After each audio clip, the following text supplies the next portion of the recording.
So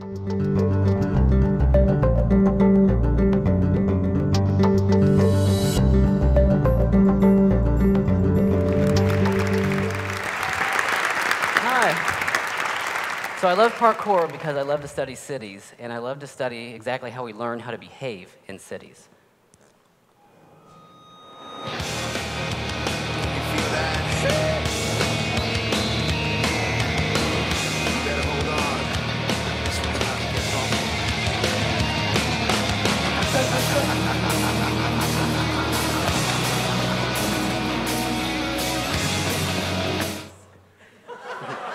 So that's parkour. Just a little hint of what you just saw. It's parkour.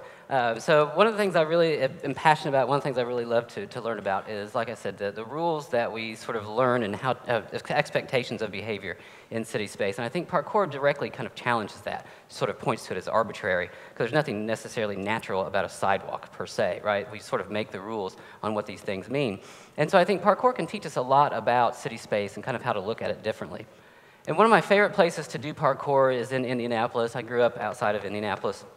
And this is a parking garage right on the corner of Michigan Street and Alabama. And it's set up perfectly for parkour, which isn't its intended use. But I have this wonderful space inside, just to give you an idea of what it looks like.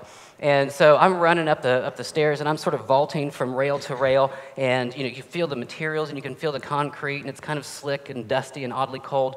And I'm making my way up to the roof, and these guys sort of look at me as I'm there that day, and they look at me really strange, like, what's this guy doing? Is he sort of out of his mind?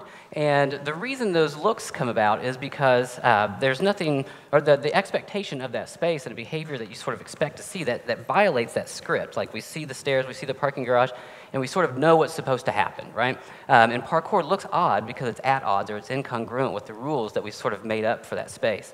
So I make my way up to the roof, and I sort of look over Indianapolis, and I'm looking over Mass Ave and the arts and cultural district of that section of the city. Indianapolis is set up on an X, and in the middle is a circle. That's why they call it the Circle City. And you can see that kind of that planned space. And you look over, and and the city just looks like a playground, and it looks like you can just do anything you want. And part of the reason is because traceurs, the people who do parkour, they develop what they call a parkour vision. And if we see the picture here as the example, that red arrow shows us that's the walkway. You're supposed to go down that walkway, and you have the wall here, and you have the building here. And conventional wisdom sort of tells you that you're supposed to take that. You see that. It's a visible knowledge of space, and it just makes sense to go that direction. But with parkour, you have the parkour vision, and you have options. So you can kick off the wall, and you can grab the other wall and climb up, and you see the guy jumping from roof to roof. And some of our bodies and our minds won't let us do that, but it does give us options in ways we can see space differently. And so parkour was developed circa 80s-ish, to give you an exact date. So David Bell, the guy here in the picture, he was the founder of parkour, and it was built on the maxim to be useful to be strong, or I'm sorry, be strong to be useful. And he developed it as an art of motion, or an art of movement that helps you get through or past any obstacle in your path. And the idea is to get from point A, to point B as quickly and efficiently as possible. And just like you develop your body in parkour, you develop your body to be strong, to be fit, flexible, and adaptable. But just like you develop your body in parkour, you also develop your mind. So there's a very spiritual component to parkour. And once you train your body, the idea for the traceur is that you sort of have to train the mind to go along with it. So you develop the mental strength as well as the physical strength. So just like if you see the gap from the roof to the roof, and your body tells you, like, don't jump, unless you're like on the Grand Canyon, and then your body tells you to jump, oddly enough. So in parkour, you see the roof and the other roof, and you're like, I don't know if I can make the gap, and so you've got this fear going, but you've trained your mind and your body to work together to sort of culminate in this wonderful traceur thing, and you jump the roof, and that fear is part of the experience, right? And overcoming that obstacle, fear, is just like overcoming that obstacle, the physical obstacle. And so the idea for the traceur is that if you can sort of come to grips with that fear and get over mental obstacles, that can translate into other aspects of your life as well. So if you're afraid to, say, give a talk to a room full of 1,000 people while you're on camera, right, it can help you do that too. And so traceurs have a very intimate relationship with space and architecture. And the reason being is, they're connected to it. Corporeally, they're connected to it, and they feel it, and they're in it, and they work with it. And architecture communicates to them the types of moves or the types of behaviors that it will require for them to move through that environment. So if they're in a more tight-knit space, for example, it's going to be more climbing, more vaulting for height instead of for length. And if they're in a more loose space or more open space, it's going to require more running and more jumping across gaps, or what you see here is a precision jump.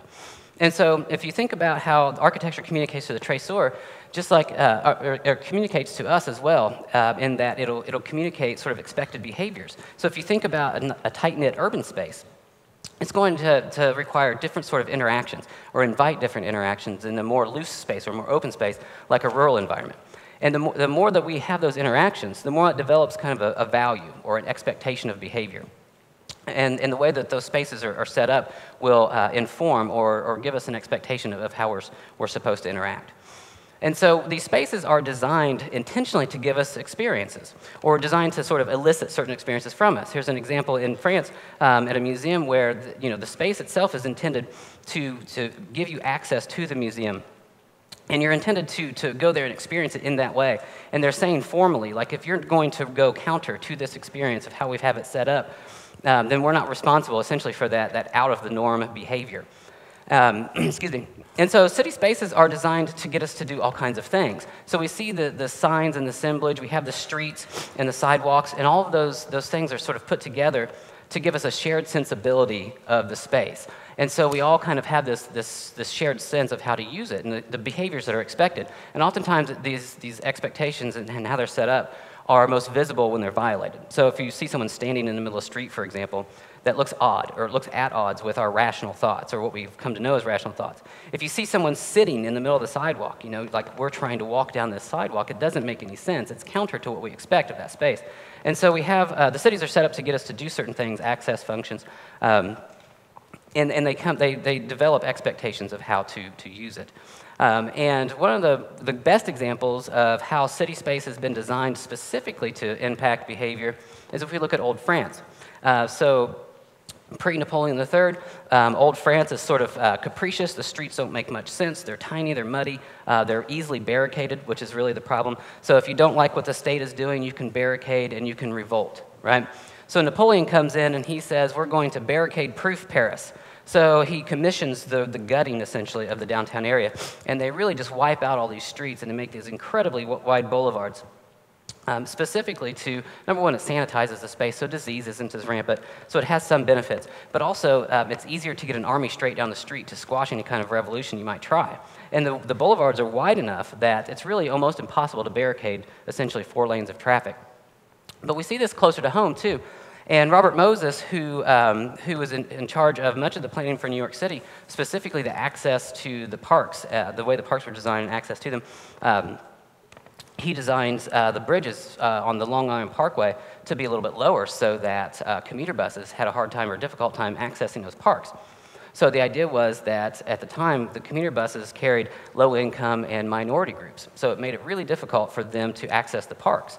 And so you have this sort of discipline by design or this discrimination by design without formally saying, like, you guys can't come here. And we see this at an individual level as well. Here's something we have on campus. These are called pig ears. And it's a design technique that they put on walls like this so people can't skateboard and rail down the wall. But it serves a dual function, too, because the pig ear makes it uncomfortable to sit there. And it also makes it uncomfortable to lay there, so you can't skateboard, and it also is designed to keep people moving.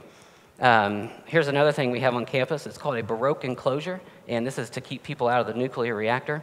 But it has, the fence sort of has this daunting arch back this way, and the spikes, and there's physical consequences if you get into that fence. You see this a lot in city space, though. It's designed to kind of blend into the environment, and they use it for protecting the trash behind restaurants, and they call it bum-proofing, meaning that the homeless can't go and dig in the trash, and what that does is the people coming in the front of the restaurant feel more comfortable to spend money. So again, we have expectations for how to use certain spaces. And this is one of the more clever, or more hateful, potentially. These pink lights they're using across the UK, and they're essentially using as anti-teenager lights. So just like a black light will show laundry stains on your clothing, the pink light will highlight pimples on your face. So what they do is they put these in places where teenagers will hang out. and make them way too insecure about themselves to stay there. So they have to go do what teenagers do somewhere else, right? And you know, it's hateful, it's clever, but it's really hateful.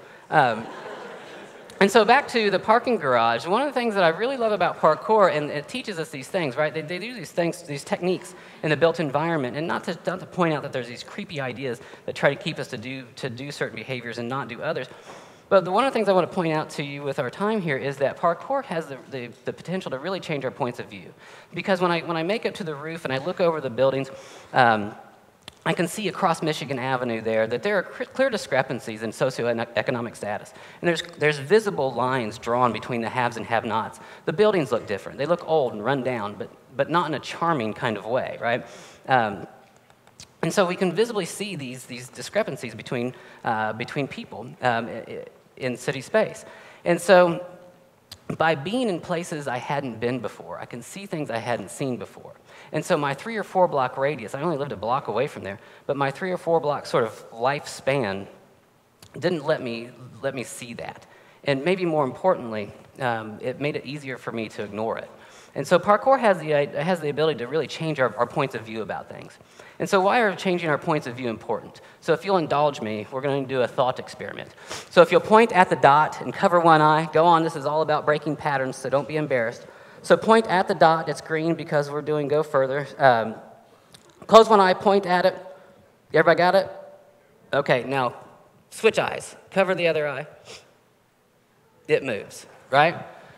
It's what they call parallax. It's meant to show you how your point of view or where you're positioned will change how you see an object. And so our point of view is really important because how we interpret something or how we perceive an object is really based on our point of view.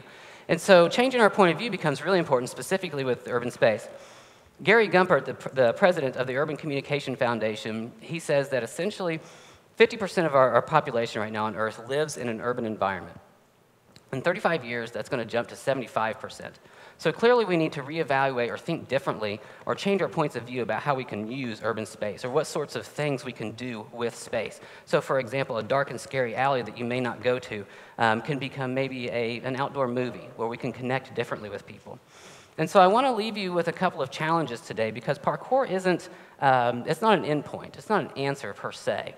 It's more of a journey. It's more of a tool we can use to more critically engage our lives.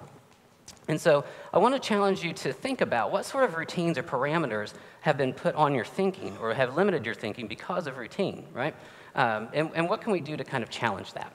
And also I want to challenge you to think about if you could act like a traceur and sort of parkour your life, what kind of things could we accomplish if we used all of our resources, excuse me, all of our mental energy, all of our creativity, all of our spiritual energy? What could we do if we use our entire being to really just reach out and connect with people in place and really change our points of view on how we see how to use space? Instead of thinking of it as somewhere to shop, right? What else can we do with that to connect with people differently?